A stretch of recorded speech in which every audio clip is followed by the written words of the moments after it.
Welcome to the Books and Travel podcast.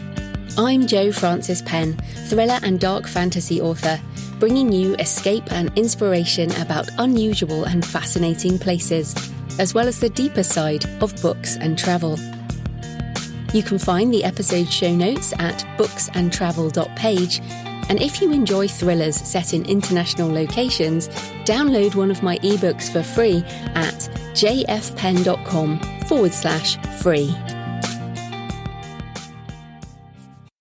Hello travellers, I'm Jo Frances Penn, and in today's show I'm talking to Toby Neal about a midlife journey through the national parks of the USA. But it's much more than just some of the places to visit. It's more of a discussion on why midlife causes us to face some of the deeper questions, and how travel can help us find our way again, as well as the challenges we inevitably face along the way. We also talk about the spiritual aspects of being in nature, and because Toby is a friend of mine, we both talk quite openly about our experiences of fear and anxiety, as well as awe and wonder. If you'd like to hear more from Toby, I interviewed her about Freckled, her first memoir about growing up wild in Hawaii, in episode 11. I hope you enjoy our discussion today.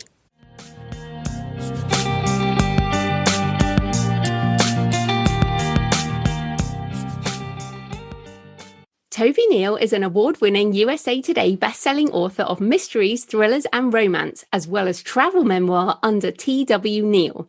She's also a mental health therapist, and today we're talking about Open Road, a midlife memoir of travel through the national parks of the USA. Welcome back to the show, Toby. So good to be talking with you again, Joanna. Thank you. Oh, no, I'm very excited. And our last show, we talked about Hawaii. And today we're on the open road, which is very exciting. But before we get into the national parks, I want to dive straight in and ask you, because you open the book with a sort of discussion of midlife, and the book title includes the word midlife. So what is it about midlife that made you want to escape and go on the road? Because I certainly feel this need quite often at the moment as I go through this myself. Well, I can tell you that the subtitle is a midlife memoir of travel through the national parks. And I felt that it was tough to follow up my first memoir, Freckled. I needed a reason and a framework to talk about how I had reached midlife. And the biggest thing that was happening was that my initial quest to have a normal, quote, quote, life had resulted in a physical breakdown by the time I was 50. And I talk about that moment in a doctor's office, laying on my back when I was having this physical assessment, and looked over and saw this calendar of the national parks of the United States. And it was a picture of Bryce Canyon, which is very iconic. And I had this moment of just intense longing to not only be somewhere else than where I was physically, but where I was physically, if you know what I mean, on the two levels of taking my body somewhere and getting a different body back, the body that I had given up in my quest for normal middle-class life, 12 years of achieving all my degrees and working 3 jobs and finally owning our home and achieving all the things that I wanted to as a child who grew up with an unstable home and in poverty. So it was this reckoning point where I could continue going down the road I was, and I knew that my life would be shortened and impacted, or I could live a more risky life and try to fulfill dreams. And some of them were going to be about having physical experiences, like witnessing Bryce Canyon with my own eyes. And do you think that there's something about moving and something about travel that helps us deal with these difficult times. Like personally, I'm at that point in my midlife where I'm waking up at sort of 2 a.m. and just thinking, I just want to escape. I want to be moving. Mm-hmm. I want to be Mm-hmm. somewhere else. And somehow it Mm-hmm. feels like that experience might help us shift. I mean, maybe it just breaks the pattern of our daily Mm-hmm. life. Is Mm-hmm. that kind of what you were after? That's exactly it. You put your finger on it perfectly. That travel is a metaphor. It's a metaphor for where we want to be emotionally, with our physical body, and spiritually, and mentally. While you're traveling, you're completely absorbed in that. And I know you mentioned doing some long hikes yourself, and I wrote about that in Open Road, that some of the long hikes we took, where you enter this sort of zen-like place where there is nothing but the trail and the breath and the steps and the being in this moment. And I feel like modern life robs us of that. It's so heady, it's so distracted, it's so filled with voices and pulling different obligations. And there's a part of us that, especially as we enter a time of really seeing that we are mortal, and there's no escaping that little cliff that we're all going to drop off at some point, that we know we want to have fully lived, fully lived, and take that step with no regrets. So I think, to me, that's what travel calls to the most, is what we've lived long enough to know that we can't take it with us when we go. All we can take is our memories and our experiences and the connections we made with people. And that's what travel is about. And that being in the moment, I think that's really important. And you have, obviously, you write about the beautiful places, and we'll talk about that in a minute. But I also love your description of camping woman, which is, Yes. when you don't worry about makeup, maybe you don't even look in the mirror, and it's like, Mm-hmm. okay. And I feel like sometimes when you're camping, for example, having a shower, even in cold water, when you've been out in the heat or whatever, coming back to basics, that when you're at home, you just take these things for granted. And Mm-hmm. yet when Mm-hmm. you're traveling, the basic things become so precious, I guess. Absolutely. You're so right about that. I think that that's what we're talking about, is living a more conscious life. So on the one level, it's about having experiences, but it's about noticing that we're having experiences. And that's what travel writing, the most powerful and impactful travel writing, is about: sharing that experience with others in a way that deepens our own experience, if that makes sense. Yeah, the noticing by sharing it with others. And you talk about maybe helping people through your writing, and this Mm-hmm. vicarious experience. So let's get into the national parks, because obviously I'm in the UK. So we're talking about the national parks of the USA. And Mm-hmm. so obviously you saw this picture of Bryce Canyon, but what drew you to the national parks, and what were some of, I guess, the most beautiful places where you were like, yeah, that's what I wanted? Well, I couldn't talk about that without mentioning that I lived on the side of Haleakala, which is one of the jewels in the crown of our national parks. And Haleakala on Maui is a absolutely gorgeous volcanic setting at the top of a mountain 10,000 feet up. And I had lived there for 20 years, Joanna, and never gone into the canyon, never done anything but stand at the rim and take a picture, never. And I felt like I could not embark on some other journey without exploring the national park that I lived literally 2 miles from the edge of it, So that's how the book starts, is our very first heavy duty hike. And of course, my husband and I are in terrible shape at that point. I'm 30 pounds overweight, and he just had a shoulder replacement. And I've got a tricky hip and a bad back, and we're carrying 30-pound packs down a 6-mile trek in deep sand. And this is just foolhardy on the one level. And on the other level, as I went on to experience, not only did that hike inspire a suspense book, which I wrote as a result of this encounter we had with these crazy hikers where we were double booked in this cabin and there's absolutely no communication, no way to resolve the problem. And they were getting quite aggressive and we were there first. And then I realized this is the perfect setup for another kind of like crime level, novel. And I ended up writing a book that was inspired by the hike. But it wasn't just that. It was that when we stay on the easy trail, when we just look out the vista and take a picture like a million tourists before, yes, that's better than nothing. But when we put on our pack and get down into the place where it's really uncomfortable, you're going to have these rewards that are just priceless. They're incredible. And something in me as I get older just keeps wanting more of that, not less of it. Yeah, I think the healing aspect of nature is so important. And in fact, my husband and I, we have this kind of rule that if you want to get away from the crowd, you just need to go more than 500 meters from food.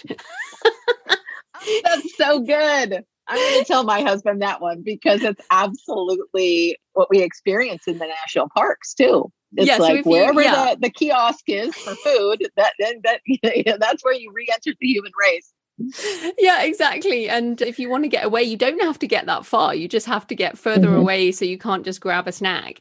But let's coming back to the various national parks. Obviously, you visited quite a lot, and I know you've got another trip. But were there just some that really stand out in your mind, or any particular moments where anything that stands out in your mind?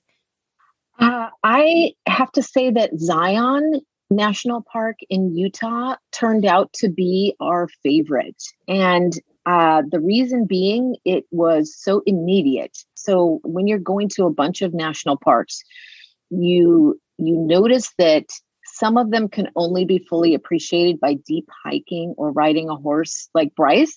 You have those beautiful views from on top of the canyon. But if you're going to have anything more than that, you have to do a really steep and rather unpleasant deep hike into the canyon or take a horse, which we ended up doing. And then you're pretty much done. It's there, it's over. It's not big. Zion, the whole park is designed as an experience. So I talk about that in the book, that it was built in the 1930s as part of after the Depression in the United States as part of a work project to get people to work. But there was some really fantastic architects that helped design the route through the park and then built items in the park. And I talk about the female architect, Mary Coulter, who I was completely unaware of until I saw the structures that she designed. And they were so forward thinking that when I went into, for instance, the Watchtower, I'm jumping to the national park, but she also, I got off track and went to a different national park in my mind. I'm talking about the Grand Canyon now, but this element of architectural wonder, this marriage of human manifestation around a natural wonder, it's captured in certain parks really well, and they're super accessible to all levels of fitness. So Zion is one such park. So is Yosemite in California. Again, there's a reason why they're very well trafficked and crowded at different times of the year. The trick is to go in the off season. So our favorite time is September, October. The children are back in school, things are cooling off, and the crowds are not as intense. We went back to Zion twice because the time that we had spent there wasn't enough. And another one that I'd like to go to again is Glacier National Park in Montana. It's full of different features. So that's what draws me to certain parks more than others. They don't just have one feature like Bryce, where it's a stunning view and this one canyon with the hoodoos. And that's pretty much it. But, Glacier has lakes and hikes and what did they call it? The Wailing Wall? Not the Wailing Wall. It's this waterfall wall that goes for miles where glacier melt is pouring out of the quartz and running down alongside this precipitous road that you can only take in a regular automobile. And it's so stunning and so different. And then you've got this, and then you've got that. So again, the parks with more features and more different kinds of experiences to me are the most intriguing. Yeah, that variety I think is really interesting. And then I wanted to ask you about the spiritual aspects. And I've definitely had some what I would call spiritual moments being out in nature, often alone. And it's so fascinating because in Freckle, in the first book, you talk about how you met your husband on a Christian camp, and you were a Christian couple, and you were, I guess, quite religious at a point. And yet in this book, you're talking more about a spirituality in nature. So what was the spiritual aspect of the journey, and how has that changed over time? Well, I think I've just moved away from a more formalized religion where the rules are sort of handed to you, and to a which I needed at one time in my life. I would consider myself always have been a spiritual seeker, and if you read Freckled, my parents were too. They were just always trying on the latest cults or, guru of the week. And I grew up in an environment of spiritual seeking. And when I became a young adult, I really wanted black and white answers. And so Christianity was a fit for that. And it gave me a sense of safety, structure, and normality, which I was really looking for. As I matured, again, as we get into midlife, everything that you might have made assumptions about in your earlier life, you come to question and take out and look at, is this serving me? Is this a fit anymore? And we actually went all the way to going to a Christian college and serving as a pastor and family in a church, and very much building our lives around that community, to eventually we've both broken away from that, not in any kind of angry way, but in more of this just isn't really a fit for us anymore. We feel spiritually renewed in nature, and we feel just as close to God there. And in Open Road, I had a completely unexpected, very out of the box spiritual encounter at a place called Emerald Pools in Zion, where I don't know. You just have to read the book to see, because it's too hard to put into words even now. Yeah, I call it a place where the veil is thin, and yes. I often recount these things in my novels as sort of memories in my character, whatever. But a place where you just feel like something more spiritual is going on in this place, and you are not alone in this place, and something about it, like someone else could be there and not feel the same thing. I think there's almost you have to be in the right state. The world you're in has to be in the right state, and natural beauty does play a part, I think, in that. Yes. It feels like entering where time is very, very thin, the separation between the past and the present, the sense of culture is very thin, where in that moment I had words in Hawaiian to pray, and I'm white. Although I'm a third generation person who grew up in Hawaii and had internalized Hawaiian to a level that I didn't even know, but I was with these other cultures that were the Native Americans that were there long before us, and their spirits are still suffusing certain areas. So that all sounds sort of woo-woo, but I think everyone knows what I mean when I'm saying that there are certain places that surpass all known boundaries. And we can, when just a moment in time, it's like a little portal. And maybe just for that day and that moment, it was open and you saw in for a second. And then another time it wouldn't be the same at all. Yeah, it's funny. As you were talking there, I was trying to put my finger on it. And have you read How to Change Your Mind by Michael Pollan? No. It's about psychedelics. And I know you come from a hippie background. This is more psychedelics for mental health and things like this. And they talk about using psychedelics in fear of death when people are dying and they have terminal illness. And that some people on using particular natural drugs reach a point where they feel at one with the world, and they're not afraid. They're not afraid of death anymore. And that and as you say, that sense of time disappears, the sense of you being separate disappears, Mm-hmm. and you actually Mm-hmm. feel like, okay, life goes on, but in a much more holistic way. And again, getting Mm-hmm. woo woo for people listening, but I feel Mm-hmm. like this is so important. And one of the Mm-hmm. reasons I love the book, and I mentioned to you, I talked to Ginny Reddy about Wonderland, and how, Mm-hmm. and think about this all the time. And you can't chase these experiences because they don't happen on Right. demand. But when they No. do happen, they stick in your memory so much. Yes, absolutely. And they can become something that you can hang your hat on, you know, even if you have a hard time defining what it was or how it fits into a known schema. In mental health, we call it schemas. When we have a framework that we've developed around how we understand and interpret life. And as a former therapist, I'm always one of the key things to therapy and helping people is helping them change beliefs that are no longer serving them. You know, we internalize beliefs because they helped us at one point in our life. But midlife to me is such a key time because it's about assessing all of those schemas and saying which ones no longer fit, or has my life experience borne out this assumption, you know? And we test and try and look at things. And again, that process of hiking, that process of traveling, or even as I like to ride along in a car and gaze out the window, and there's this flow of thought that's happening.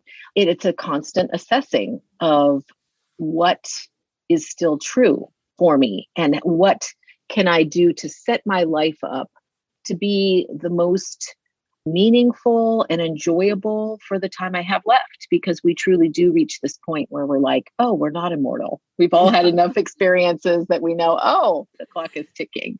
Yeah, no, absolutely. Coming back to the body and the physical side, obviously you've said you have some health issues. You say in the book you and your husband are middle-aged, semi-fit art and nature lovers. And it's like, I think sometimes when people say, oh, the national parks, and they think you have to be some super fit, you know, skinny hiker or like really muscly hiker and used to doing all this stuff. And you also in the book talk about some anxieties that you had, Mm-hmm. and some Mm-hmm. stress and some challenging aspects. We know we can't say this is all beautiful vistas and spiritual moments. Mm-hmm. So Right. what were some of the physical and mental challenges that you found in the trip?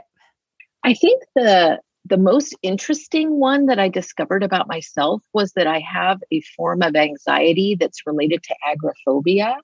So it's this sense of when things are too vast, too deep, too overwhelming, I get paralyzed almost.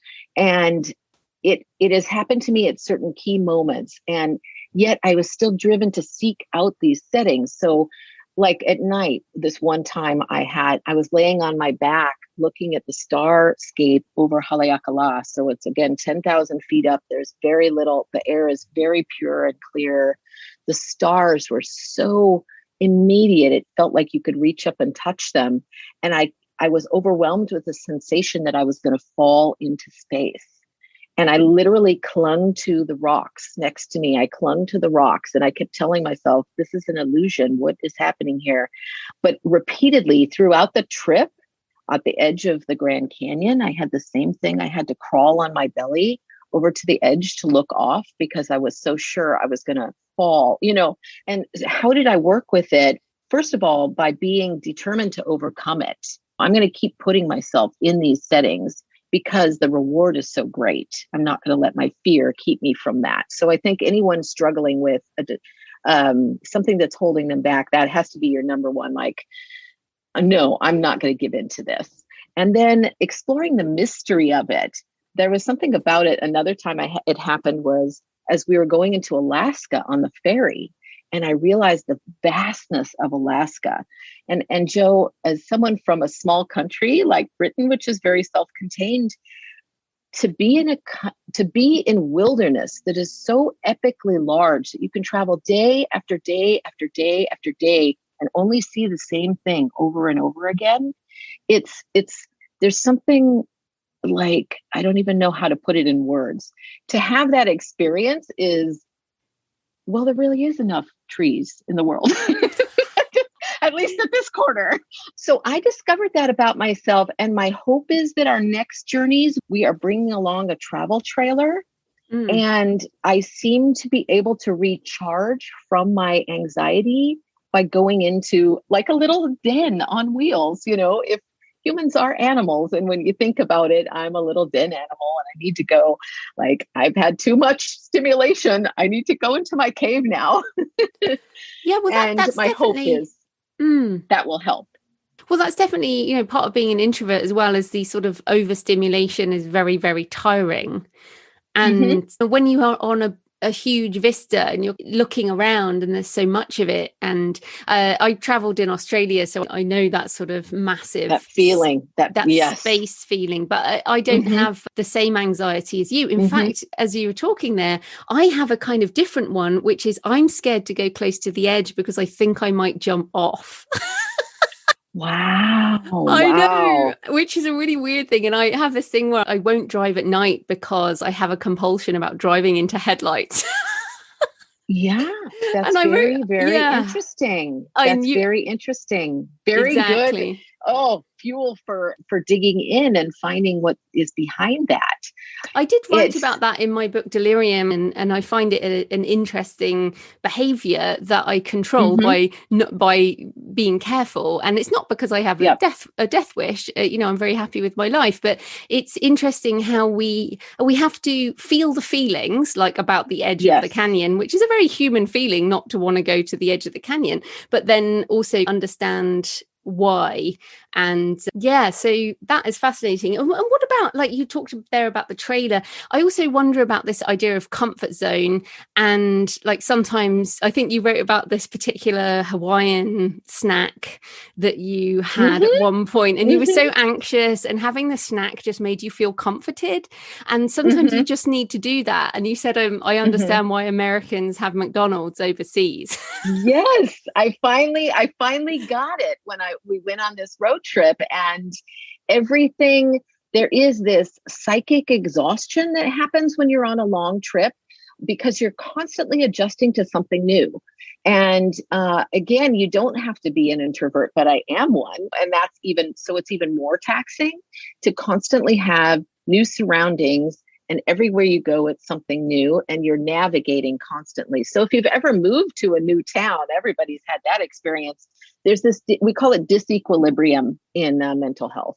It's a sense of constantly trying to assimilate all this new information in order to get back to homeostasis. So homeostasis is our place of comfort where life is predictable, we know what's happening, and our emotions are in a balance. When you're on a long travel, there's this stimulation seeking that most of us who love travel, we have that side, and I have that side, and my husband even more so. He's much more of a stimulation seeker. So he wants to get those adrenaline highs, and he wants to constantly have variety. I like that, but I also I need to go to my cave and recharge. And so did I wander off? Oh, okay. So where I wandered off was that one of the things that's always bothered me is that we had McDonald's in Paris and things like that. Like, why? And now I was like, well, when you're traveling, you're exhausted from everything being new and different. And at a certain point, you just need something to be familiar. And that's why you go to Walmart, or that's why you go to McDonald's. And it's just a human trait. Yeah, I totally agree. And it'll be interesting about this trailer. So tell us about this, because you said your next journey, you'll have this travel trailer. So what are you planning next? And what are some of the things you learned that will help you change the way you do it next time? Well, one of the key things is that I need to continue my health routines. So since the book Open Road, I've made major strides in my health and reclaiming my body. I've lost the 30 pounds. I've had some physical changes done surgically to help me regain my mobility. I now practice yoga, meditation, and eat a very sugar-free diet because, again, those things, I want that longevity in my life. I want to keep having experiences and be in optimal health. And that does not happen by accident in modern society. I'm sorry. It's everything is conspiring against you in the modern world. You really have to carve out a different health routine and eating routine to stay healthy. So that will come with me on the trip. Because of my anxiety, our best problem solving was to try trailering. So we had an evolution with that, starting with a really small trailer up to now what we're driving around in, which is a 21 footer. And that's still considered a small trailer, but it's as big as we want to go. There are ones the size of a city block, and they're just crazy to me. But but we have done enough trailering to know that we're about to embark right at the end of this month on what's going to be my third book called Passages: Camping in Changing Times. And I plan to encompass what it's, climate change, what's been happening to the world through COVID, and also what it's like to live on the road for an extended period. We're going from 4 to 6 months.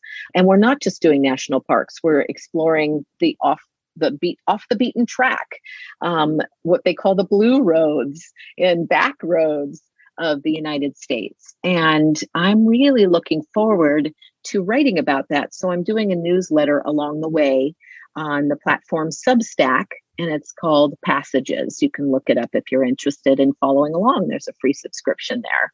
I'll put a link in the show notes. 4 to 6 months, to me, that is, it's not, well, I suppose it's long-term travel or more, digital nomad, because you're going to continue with your business as a writer. Obviously, you write other books, you have readers and all these types of things, and your husband as well. Because of the last trip, this open road trip, this was a shorter time, so you could be like on holiday, whereas this is almost like you have to juggle work and email, and so that's quite different too, right? I think I would struggle with that.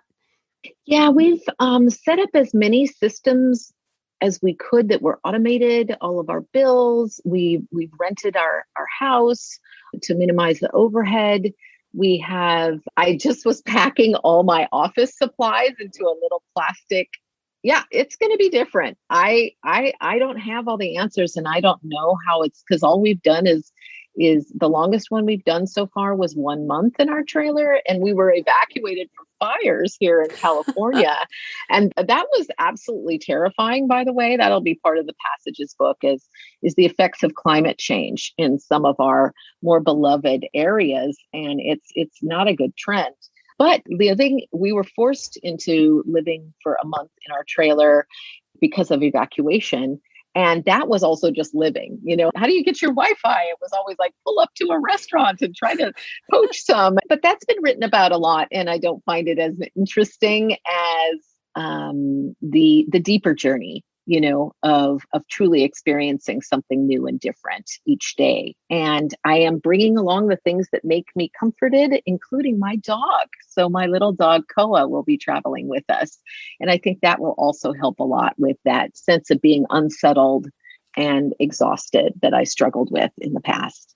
Oh, well, that's fantastic. And we will look forward to that. And I like talking about the deeper side of books and travel, obviously.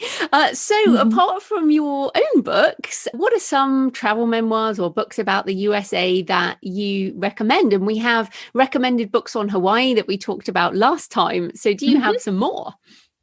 Yes, I just read an absolutely intense travel memoir called Epic Solitude by Kat Keith, and she's one of the first women to win the Iditarod, which is a very famous dog sled race in Alaska. And prior to that, she hiked the Pacific Crest Trail, and she was just this woman who was born to try to overcome challenges. And this book is so filled with heart and emotion, and it just wrung tears out of me, and I was just in chills the whole time. So I can't say enough good things about Epic Solitude. If you are drawn to adventure travel memoirs, Wild by Cheryl Strayed is a absolutely fascinating memoir about hiking the Pacific Crest Trail, but also exploring grief. And that was one of the ones that inspired me in my writing. A Walk in the Woods by Bill Bryson is a more hilarious, funny hiking national parks book by a well-known writer. And I really like lately Barry Lopez's writing. Oh, I love his writing. He is so lyrical and so deep. And his personal memoir about this life has also inspired me. I talk about a book that I highly recommend in Open Road called The Anthropology of Turquoise by a woman named Ellen Melloy.